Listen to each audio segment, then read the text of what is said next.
आज के इस वीडियो में आप सभी को कक्षा 10 गणित के काफ़ी मोस्ट इंपॉर्टेंट क्वेश्चन के बारे में बताने वाले हैं जो कि निर्देशांक ज्योमेट्री चैप्टर से लिए गए हैं। और जितने भी एग्जाम में आते हैं भाई 2, 4, 6 नंबर वाले सब क्वेश्चन यहाँ पर कवर किए हुए हैं और सामने लिखे भी हुए हैं कि कौन कितने नंबर का पूछा जाएगा। देखिए, निर्देशांक ज्योमेट्री में सबसे पहला नंबर तो आपको भाई दूरी ज्ञात करना आना चाहिए। दूरी ज्ञात करने का भाई फार्मूला एकदम सिंपल होता है। जैसे यहाँ पर देखिए, सॉल्व करते हैं। देखिए, सबसे पहला नंबर तो यहाँ पर हमें बिंदु दिया है, तो जैसे मान लो 2 नंबर में लिखित आएगा तो आपको पहले हम बिंदुओं को लिखना पड़ेगा। बिंदुओं 2,3 है और अगला क्या है 4,1, ये हमें बिंदु दिया हुआ है, ये हमें बिंदु दिया है। देखिए, इसके बीच की दूरी जब भी निकालना हो तो बीच की दूरी निकालना हो तो इसके लिए एक फार्मूला यूज होता है। फार्मूला होता है x2 माइनस में x1 का स्क्वायर, x2 माइनस x1 का स्क्वायर, प्लस में होता है y2 माइनस y1 का स्क्वायर होता है। ठीक हो, अब यहाँ पर देखिए, ये जो है ये x और y है और ये भी आपका x y होगा। x का मतलब आगे वाला मतलब पहला वाला, y का मतलब दूसरा वाला, और यहाँ पर भी x का मतलब पहला वाला, y का मतलब दूसरा वाला। ये पहली बार है तो भाई x1 y1 हो जाएगा, ये दूसरा बिंदु है तो x2 y2 हो जाएगा। अब यही जो है पॉइंट यहाँ पर ला के रखना है। x2 कितना है तो आप यहाँ देख सकते हैं 4 है, माइनस में x1 आप देख लीजिए 2 है, होल स्क्वायर लगाएंगे, प्लस में y2 कितना है 1 है, माइनस में y1 कितना है यहाँ से देख लो 3 है, ये हो जाएगा होल स्क्वायर। अब अंडर रूट के अंदर 4 में से 2 को अगर घटाएं तो 2 आएगा, 2 का स्क्वायर होगा, प्लस में 1 में से 3 घटेगा नहीं, 3 में से 1 घटाएंगे तो ये माइनस का 2 आएगा, स्क्वायर इसका कर देंगे। अब जो है 2 का स्क्वायर करेंगे 4 होगा, प्लस में माइनस 2 का स्क्वायर करेंगे तो प्लस का 4 हो जाएगा, और ये होगा रूट का 8। क्या होगा? रूट का 8। 8 का हम खंड करेंगे तो 2 दूनी 4 दूनी 8 होगा। इसमें से देखिए जो 2 बार मिलता है उसको हम बाहर ले लेते हैं, अंदर फिर भी 2 बचेगा, और यहाँ पर वर्ग इकाई कर देंगे। यहाँ पर वर्ग इकाई क्या, केवल इकाई करेंगे। जब क्षेत्रफल होता है तो वर्ग इकाई, अन्यथा हम केवल इकाई या फिर मात्रक कर देंगे। यानी कि इसका जो आंसर आया है वो 2√2 आया है। इसका मतलब मात्रक इकाई या फिर मात्रक दोनों कर सकते हैं, जो कि ये आपको विकल्प में भी आ सकता है। ध्यान देना, विकल्प में भी आपको ये क्वेश्चन पूछ सकता है। और बाकी देखिए, यहाँ पर अंक को बदल सकता है भाई, लेकिन सवाल के कॉन्सेप्ट और नियम आपको यही यूज करना है। अब यहाँ पर अगर हम बात करें सवाल नंबर दूसरे की, तो सवाल नंबर दूसरी आपके स्क्रीन के सामने है। ये पूरे एग्जाम में भाई 4 अंक की पूछी जा सकती है और ये कई बार इस मॉडल से पूछी गई। आप लोग बुक में देखेंगे या एनसीईआरटी में तो इस प्रकार से आपको 2 सवालें मिलेंगी। 2 सवाल का मतलब है एक सवाल आपके सामने है और दूसरी सवाल अगर आपको हम दिखाना चाहें तो भाई देख सकते हो, ये लिखा गया, जो कि ये भाई एक वीडियो और बनाया जाएगा, क्योंकि आपको प्लेलिस्ट में जो आप प्लेलिस्ट में जाएंगे तो वहाँ पर हर चैप्टर से 2-2 वीडियो मिलेंगे। और अब भाई अगर आपको तैयारी करना है अच्छे से तो आप प्लेलिस्ट को मतलब सेव कर लीजिए। प्लेलिस्ट के वीडियो को शुरू से अंत तक देख लीजिए, लाइन बाय लाइन डेली। भाई अपना जितना कैपेसिटी हो 2-2, 3-3 वीडियो को अगर वहाँ से आप डेली अगर तैयार कर लेते हैं, मतलब कंप्लीट वीडियो को देख लेते हैं, तो 100% कह रहे हैं कि भाई 100 में 100 आपका नंबर क्लियर है। और OMR के भी क्वेश्चन लास्ट में ऐड कर दिए गए हैं, जहाँ से आप जाकर अपने बोर्ड एग्जाम की बेहतरीन तैयारी कर सकते हैं। प्लेलिस्ट में उसका लिंक दे दिया गया है। तो यहाँ पर देखिए, और दूरी वाला भी जो आपने देखा भाई, ये भी सेम वैसे ही है। बाकी हम 2 वीडियो इसलिए बनाए ताकि आपकी प्रैक्टिस में कमी नहीं होनी चाहिए। अब यहाँ पर देखिए क्या बोला गया है दूसरे में, y का वह मान ज्ञात कीजिए जिसके लिए बिंदुओं p जो है 2,-3 है और यहाँ पर q जो है 10,y के बीच की दूरी निकालना है। मतलब हमें pq के बीच की दूरी चाहिए। pq के बीच की दूरी, देखिए pq के बीच की दूरी निकालेंगे तो वही होगा, रूट में होगा, वही फार्मूला होगा। लेकिन यहाँ पर ध्यान देना, हर जगह भाई फार्मूला लिखने की जरूरत नहीं पड़ती है। तो यहाँ पर हम सबसे पहले नंबर तो बिंदु को लिख लेते हैं। बिंदु क्या है? बिंदु p है, 2,-3 है। अगला क्यों है कितना, 10,y है। ठीक, बीच की दूरी निकालने के लिए ध्यान देना, पीछे वाले में से आपको ये पहला वाला इसमें का और पहला वाला इसमें का घटा देना है। तो 10 में से 2 घटाएंगे, 10 - 2, फिर स्क्वायर लग जाएगा। ठीक है, बीच में प्लस। फिर अगला नंबर जो है दूसरे नंबर पे y है और यहाँ पर कितना है -3 है। तो y में से ये घटेगा तो माइनस माइनस प्लस हो जाएगा ना, माइनस माइनस प्लस 3 का स्क्वायर होगा। और PQ के बीच की जो दूरी है वो 10 मात्रक ऑलरेडी पहले से दिया हुआ है। अब इसको जब आगे सॉल्व करेंगे, 10 में 2 घटेगा 8 आएगा, 8 का स्क्वायर होगा, प्लस में ये a + b के होल स्क्वायर वाले फार्मूले पर सॉल्व किया जाएगा। तो ये हो जाएगा पहली का वर्ग धन दूसरी का वर्ग, यानी कि 3 का वर्ग करेंगे 9 होगा, धन में 2 गुणे पहली गुणे दूसरी, मतलब 2×3 6y हो जाएगा। कितना होगा? 6y होगा। अब ध्यान सुनिएगा, इधर से वर्ग हटा देंगे ना, वर्ग कह रहे हैं रूट हटाएंगे ना, जब इधर से रूट हटेगा तो इधर आपका वर्ग लग जाएगा, इधर से रूट हटेगा तो वर्ग लग जाएगा। या फिर सीधा आप समझ लीजिए दोनों पक्षों का वर्ग कर देंगे। जब 10 का वर्ग करेंगे 10 का स्क्वायर होगा, और जब इसका वर्ग करेंगे तो इसमें का रूट ही गायब हो जाएगा। बाकी अंदर जो गिनती है लिख लो, 8 का स्क्वायर 64 हो जाएगा, y² प्लस में 9 प्लस का क्या है 6y है, तो 10 का स्क्वायर 100 हो गया, 64 पहले बराबर लगा लेते हैं। 64 में अगर हम 9 को जोड़ें तो 64 9 73 हो जाएगा, प्लस में वाई स्क्वायर प्लस में 6y। ठीक है, तो पहले हम वाई स्क्वायर को लिख लेते हैं, फिर उसके बाद प्लस में 6y को लिख लेंगे, फिर प्लस का 73 पीछे कर देते हैं, बस आगे पीछे किए हैं। इसका हम पक्षांतर करके इधर लाएंगे तो ये माइनस का 100 हो जाएगा। यहाँ पर कुछ भी नहीं बचा है तो 0 कर देंगे। इतना आपके समझ में आया होगा। अब इतना कहने के बाद ये हो जाएगा वाई स्क्वायर प्लस में 6y। 73 में 100 घटेगा नहीं, 100 में से अगर हम 73 को घटाएं तो अगर 100 में से हम 73 को घटाएंगे तो ये माइनस का 27 आ जाएगा। यहाँ पर 0 हो गया, आगे पीछे करना हो कर लो। वाई स्क्वायर प्लस में 6y माइनस 27 इक्वल का 0 करेंगे। अब इसका हम गुणनखंड कर देंगे तो 9 त्रिक 27, 9 में से 3 घटा देंगे तो 6y आ जाएगा। ठीक, माइनस का 27 होगा इक्वल का 0। ब्रैकेट को तोड़ेंगे, वाई स्क्वायर प्लस में 9y plus minus minus 3y होगा, माइनस में 27 इक्वल का 0 करेंगे। इन दोनों में से y को कॉमन लेंगे यहाँ पर, तो y कॉमन लेंगे तो यहाँ पर y प्लस 9 बचेगा, और इन दोनों में माइनस का 3 कॉमन लेंगे तो ये y प्लस का 9 बचेगा इक्वल में 0 होगा। ये हो जाएगा y प्लस 9। इन दोनों में भाई देखिए दोनों मिल रहा है, एक में करेंगे, बाहर बाहर को एक में करेंगे, y माइनस 3 इक्वल 0। ये हो जाएगा y माइनस 3 इक्वल 0, y बराबर 3 हो जाएगा। अगला पॉइंट लिखेंगे y प्लस 9 इक्वल 0 होगा, तो y बराबर, ये प्लस में ही धराएगा तो माइनस का 9 हो जाएगा। ठीक, लास्ट में हम क्या लिखेंगे, अतः y का मान पूछा भी था, देखिए सबसे ऊपर आप सवाल में देखेंगे तो y का मान पूछा था। अतः y का मान 3 तथा माइनस 9 होगा, 3 तथा माइनस 9 होगा। यही इसका आंसर हो जाएगा, जो कि काफ़ी आसान था, जो कि ये सवाल नंबर हमारी दूसरी थी। और यहाँ पर देखिए भाई सवाल को आपके सामने लिखे हुए हैं ताकि आपको कोई भी दिक्कत ना हो समझने में। और सभी चैप्टर के क्वेश्चन के लिए हमने ऑलरेडी प्लेलिस्ट का लिंक डिस्क्रिप्शन में दे दिए हैं, वहाँ पर जाकर दे सकते हो। बाकी चलिए हम देखते हैं, ये तो भाई सवाल नंबर दूसरी थी जो कि एग्जाम में पूरे 4 अंक की पूछी जाती है। अब यहाँ पर देखिए तीसरा नंबर जो क्वेश्चन है आपके सामने है, उस बिंदु के निर्देशांक ज्ञात कीजिए। उस बिंदु के निर्देशांक ज्ञात कीजिए जो बिंदुओं -1,7 और 4,3 को मिलाने वाले रेखाखंड को 2:3 के अनुपात में काटता है। तो ये काफ़ी इंपॉर्टेंट है, ध्यान दीजिएगा। देखिए जैसे ये अनुपात में मतलब सवाल दिया है तो इसके लिए फार्मूला हम काफ़ी आसान तरीके से यूज करेंगे। सबसे पहला नंबर तो यहाँ पर सुनिएगा आप लोग, पहला जो बिंदु है ये वाला, पहले हम बिंदु क्या दिया है, -1,7 दिया है, और यहाँ पर 4,-3 है। अच्छा x1 अगर निकालेंगे तो -1, y1 निकालेंगे तो 7 हो जाएगा, और यहाँ से अगर हम y1 नहीं x2 रहेगा, x2 अगर निकालें तो 4 होगा, और y2 निकालेंगे तो कितना हो जाएगा, -3 हो गया। अब अनुपात दिया है तो अनुपात का मतलब है कि m1 बराबर हो जाएगा 2 और m2 बराबर कितना हो जाएगा 3। ये अनुपात है m1 m2। ठीक, ये हो गया आपका x1 y1 x2 y2 और साथ में m1 m2 भी निकल आया हुआ है। अब जो है सीधा हमें क्या करना है भाई, उस बिंदु के निर्देशांक का फार्मूला यूज करना है। तो यहाँ पर लिखेंगे निर्देशांक बराबर, इसका फार्मूला होता है m1 x2 प्लस में m2 x1 अपान में m1 प्लस का m2 होगा, कामा यहाँ पर m1 जो है y2 प्लस में m2 y1 पूरे के बटे में m1 प्लस का m2। ये इसका जो है स्ट्रक्चर यानी कि फार्मूला होता है, जो कि काफ़ी आसान होता है। अब यहाँ पर थोड़ा सुनिएगा, जैसे यही मतलब जो सवाल है, इसी सवाल में कहीं अगर आपको वाह्यतम दिखाई देता, क्या वाह्यतम दिखाई देता, तो जो प्लस है यहीं पर माइनस कर देते। लेकिन ज़्यादातर भाई यही देता है आपको, वाह्यतम हो तो कुछ नहीं बोलता है, तो आपको प्लस ही यूज करना है। ध्यान देना एक बात भाई, हमेशा 6 नंबर का आता है क्वेश्चन, अगर वाह्यतम आ जाए या वाह्य निर्देशांक ज्ञात कीजिए या फिर वाह्य अनुपात दिया हो तो ऐसे कंडीशन में आपको माइनस करना है, बाकी अभी तो प्लस ही रहेगा। चलिए मान रखकर सॉल्व करते हैं। देखिए हमारे बताने भाई पढ़ाने का मेन उद्देश्य यही है कि आपको किसी भी प्रकार से क्वेश्चन आए आप उसको आसान तरीके से कर पाएं और आपका एग्जाम में एक भी नंबर नहीं कटना चाहिए, इसलिए आपको हम बता दिए भाई माइनस करना है वाह्यतम के लिए। अब यहाँ पर देखिए m1 कितना है आप चेक कर लो, 2 है, गुणे में x1 देख लीजिए -1 है, प्लस में m2 आप यहाँ पर देखिए 3, x1 कितना है आप देखेंगे भाई ऊपर -1 है, पूरे के बटे में m1 प्लस m2 मतलब 2 प्लस का 3 हो गया, कामा m1 कितना है 2 गुणे y2 की बात करें तो यहाँ से देख सकते हो -3 है, m2 कितना है, m2 यहाँ पर 3 लिखा है, y1 की बात करें तो आप इसमें हेरिए भाई 7 है, और नीचे m1 प्लस m2 यानी कि 2 प्लस का 3 करेंगे, ब्रैकेट में इसको हम क्या करेंगे बंद कर लेंगे, इसको सॉल्व करेंगे -2 होगा, ये -2 हो जाएगा, ये प्लस माइनस -3 होगा, और 3 2 कितना होगा 5 हो जाएगा, ये हो जाएगा कितना देखिए 2 3 6 माइनस का 6 होगा, प्लस में 7 का 21 होगा, 3 दूनी मतलब 3 2 5 हो जाएगा ना, जोड़ना है। अब इसको जब हम आगे सॉल्व करेंगे तो ये माइनस का 5/5 हो जाएगा और ये हमारा हो जाएगा 15/5 होगा। -5/5 और 15/5 हो गया। 5 से 5 कट जाएगा एक बार में, 15 3 बार में कटेगा, ये होगा -1, 3 हो जाएगा। तो ये -1, 3 हो जाएगा, जो कि यही इसका आंसर होगा, जो कि एग्जाम में पूरे 6 अंक का ये क्वेश्चन आता है, जो कि काफ़ी आसान था और आपकी समझ में भी आया होगा।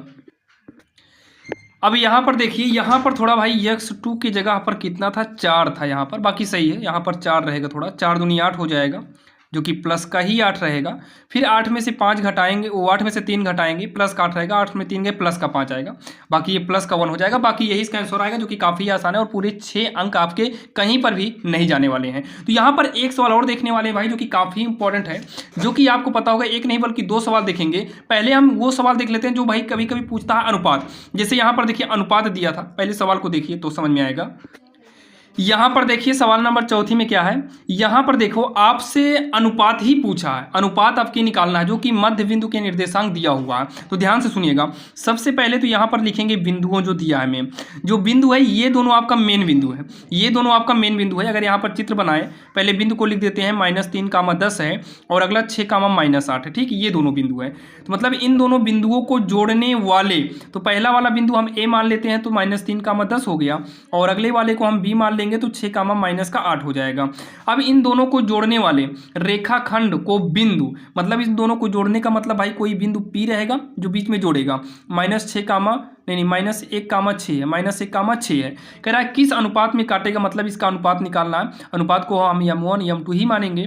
तो चलिए m1 m2 का हमें रेशियो निकालना है, m1 अनुपात m2 हमें निकाल कर बताना है। तो यहाँ पर देखिए हमें ये दोनों बिंदु दिया था, तो यहाँ पर सीधा मध्य बिंदु वाला, मध्य बिंदु के निर्देशांक का फार्मूला यूज करेंगे, तो हो जाएगा मध्य बिंदु के निर्देशांक, मध्य बिंदु के निर्देशांक, इसका फार्मूला वही यूज करना है जो अभी यूज किए थे, m1 x2 प्लस में m2 x1 अपान में m1 प्लस का m2 कामा m1 y2 प्लस में m1 y1 पूरे के बटे में m1 प्लस में m2, ये हो गया हमारा फार्मूला। अब मध्य बिंदु में क्या है, -1, 6 है, बराबर यहाँ पर हम मान रखेंगे, m1 नहीं पता है, x2 की बात करें तो यहाँ से निकाल लो, x1 कितना है -3 और y1 कितना है 10, ये हो जाएगा x2 कितना है 6 और y2 कितना है -8 है। तो यहाँ पर x2 का मान रखेंगे तो x2 कितना है 6 है, m2 हमें नहीं मालूम है, x1 की बात करें तो यहाँ से देख सकते हो -3 है और m1 m2 तो हमें भाई मालूम ही नहीं है, कामा। अब m1 की बात करें, m1 नहीं मालूम है, y2 यहाँ से देख सकते हो -8 है प्लस में m1, y1 की बात करें तो y1 देख सकते हो 10 है, पूरे के बटे में m1 प्लस का m2 हो जाएगा। अब इसको सॉल्व करके हमें m1 और m2 का अनुपात निकालना है। तो चलिए इसको आगे देखते हैं। तो ये -1, 6 होगा इक्वल, ये हो जाएगा हमारा 6m1, ये गुणा करेंगे तो -3m2 होगा, पूरे के बटे में m1 प्लस का m2, उसके बाद ये होगा -8m1 प्लस में 10m2, यहाँ पर m2 रहेगा, m1 यहाँ पर m2 रहेगा, तो m2 हो जाएगा, पूरे के बटे में क्या रहेगा भाई m1 प्लस का क्या रहेगा, m2 रहेगा, ठीक हो। अब उसके बाद यहाँ पर जो है सॉल्व करने से पहले हमें कंपेयर करना होगा, यानी कि तुलना करके ही सॉल्व कर सकते हैं। तुलना करेंगे, एक काम करो, चाहो तो पहला वाला पहले के बराबर में कर लो, चाहे दूसरा दूसरे के बराबर कर लो, एक को करने के बाद आपका रेशियो निकल आएगा, चाहे जो करोगे रेशियो सेम ही आएगा, ध्यान देना। तो पहले हम इसके बराबर में करते हैं, 6m1 -3m2 बटे में क्या है m1 प्लस m2, ठीक, इस दोनों के बराबर में, मतलब इसके बराबर में पहला वाला कर देंगे -1। चलिए अब यहाँ से रेशियो आसानी से हमारा निकल आएगा, तो 6m1 -3m2 होगा, ऐसे तिरछा गुणा करेंगे तो -m1 -m2 होगा, क्योंकि यहाँ पर हम -1 से गुणा करेंगे। अब इतना कहने के बाद हम यहाँ पर लिखेंगे 6m1, m1 को इधर कर देंगे तो ये प्लस में हो जाएगा, m1 इधर आएगा प्लस में m1 होगा, बराबर का ये माइनस में m2 है, ये m2 वाला इधर आएगा तो प्लस का 3m2 कर दिया जाएगा, तो ये 6 में 1 जुड़ेगा 7m1 बराबर का 3 में से 1 घट जाएगा तो यहाँ पर 2m2 आ जाएगा।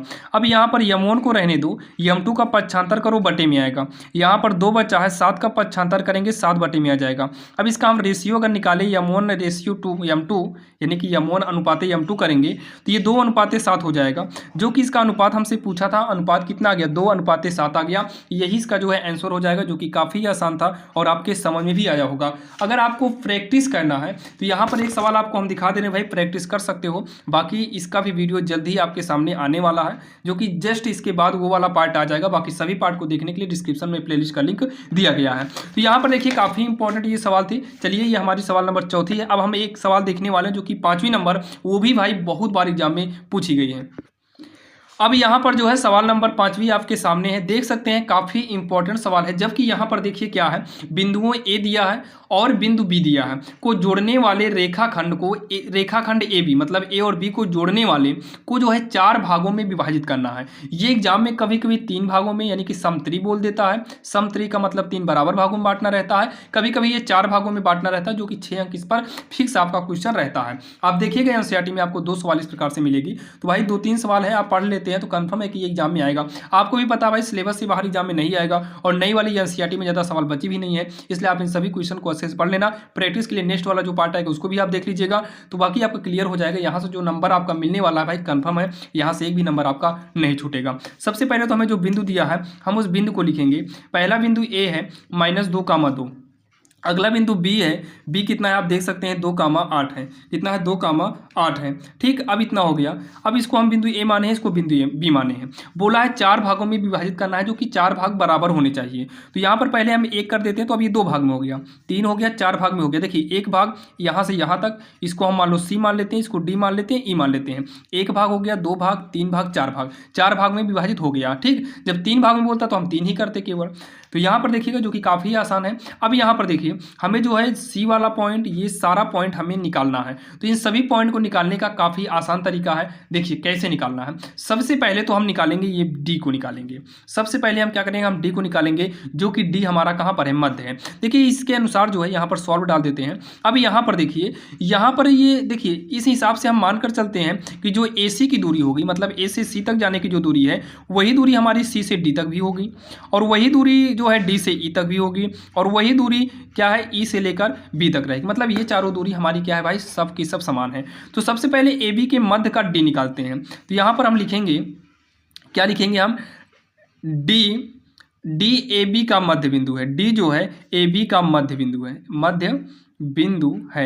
डी जो है ये ए और बी के बीच में है। देखिए इन दोनों को हटाइए, अब देखो ए बी के मध्य में आपका क्या है, डी है। तो यहाँ पर लिख देंगे डी ए बी का मध्य बिंदु है। तो यहाँ पर हम सीधा डी के निर्देशांक निकाल लेते हैं, डी के निर्देशांक। तो डी के निर्देशांक निकालने का फार्मूला काफ़ी आसान होता है। देखिए निर्देशांक निकालने का जो फार्मूला होता है सीधा x1 प्लस में x2/2 y1 प्लस y2/2, ये इसका डायरेक्टली भाई फार्मूला होता है, जो कि काफ़ी आसान है। तो डी निकालना है तो आपके एक पॉइंट ये है, अगला पॉइंट ये है। तो आपको क्या करना है, पहला वाला पहले में जोड़ दो, -2 को +2 कर देते हैं, बटे में 2 हो जाएगा। फिर सेकंड नंबर पर यहाँ पर 2 है, यहाँ पर +8 है, बटे में 2 कर देंगे। भाई चिन्ह नहीं है तो प्लस ही मानेंगे। तो यहाँ पर घट कर 0 होगा, बटे में 2, और ये 8 2 10 बटे का 2 हो जाएगा। तो इसको जब हम सॉल्व करेंगे तो कितना आ जाएगा हमारा, 0,5 आ जाएगा। ये कटेगा ना, और ये तो 0 बटे, भाई ऊपर 0 है तो नीचे अपने आप 0 हो ही जाएगा। तो नीचे 0 रहेगा तो 0,5 हो जाएगा। ये हमारा ये वाला पॉइंट निकल कर आ गया, डी वाला। अब यहाँ पर हमें क्या चाहिए, सी वाला चाहिए। तो यहाँ पर जो हम इसको लिख देते हैं, आप लोग भी काली पेन से लिखिएगा। ये वाला आया है 0,5 आया है। सेम ऐसे ही, ध्यान से सुनना, सेम ऐसे ही देखिए ये ए डी के मध्य में सी है, जो सी है ना ये ए डी का मध्य बिंदु है। तो यहाँ पर हम लिखेंगे सी, कामा लगा देंगे, ए डी का मध्य बिंदु है, ए डी का मध्य बिंदु है। क्या है, ए डी का मध्य बिंदु है। तो यहाँ पर आप लोग देखिएगा जो ये सी है ये हमारा ए डी का मध्य बिंदु है। तो यहाँ पर -2 है, यहाँ पर 0 है, -2 + 0 हो जाएगा। तो यहाँ पर लिखेंगे हम सी के निर्देशांक या सी का मध्य बिंदु, सी के निर्देशांक। ध्यान से देखिएगा, यहाँ का पहला जुड़ेगा तो -2 में 0 को जोड़ेंगे तो -2 + 0 पूरे के बटे में 2 लिखा जाएगा। अब जो है यहाँ पीछे 2 है और यहाँ पीछे 5 है, 2 प्लस क्या हो जाएगा, 5 हो जाएगा। तो यहाँ पर 2 प्लस का 5 करेंगे और बटे में 2 कर देंगे। तो ये आएगा -2 बटे 2 आएगा, 5 2 7 बटे 2 हो जाएगा। तो ये कट जाएगा तो -1,7 बटे 2 हो गया, जबकि हमारा सी के निर्देशांक आ गया। तो -1,7 बटे कितना आया है, 2 आ गया, ये वाला। अब यहाँ पर निकालेंगे ई के निर्देशांक। तो ध्यान से सुनिएगा, यहाँ पर हम लिखेंगे ई जो है किसका मध्य बिंदु है पहले चेक कर लो। तो ई जो है ये भाई साइड में क्या है, BD का मध्य बिंदु है, BD या फिर DV कह सकते हैं। तो ई जो है DV का मध्य बिंदु है, DV का मध्य बिंदु है। तो यहाँ पर हम ई के निर्देशांक निकालेंगे, तो ये हो जाएगा ई के निर्देशांक। ध्यान से सुनिएगा, तो यहाँ का पहला 0 और यहाँ का पहला 2 आपस में जुड़ेगा। तो 0 में अगर हम 2 को जोड़ेंगे तो 0 + 2 हो जाएगा, बटे में 2 कर देना है फार्मूले के हिसाब से। फार्मूला यहाँ पर एक बार लिखे हुई है। अगला जो है पीछे 5 है, यहाँ पर पीछे 8 है, तो 5 में 8 को जोड़ेंगे तो हो जाएगा 5 + 8 बटे का 2 होगा। तो ये होगा 2/2, 8 5 कितना हो जाएगा 13 बटे का 2, 2 से 2 काटेंगे एक बार में हो जाएगा।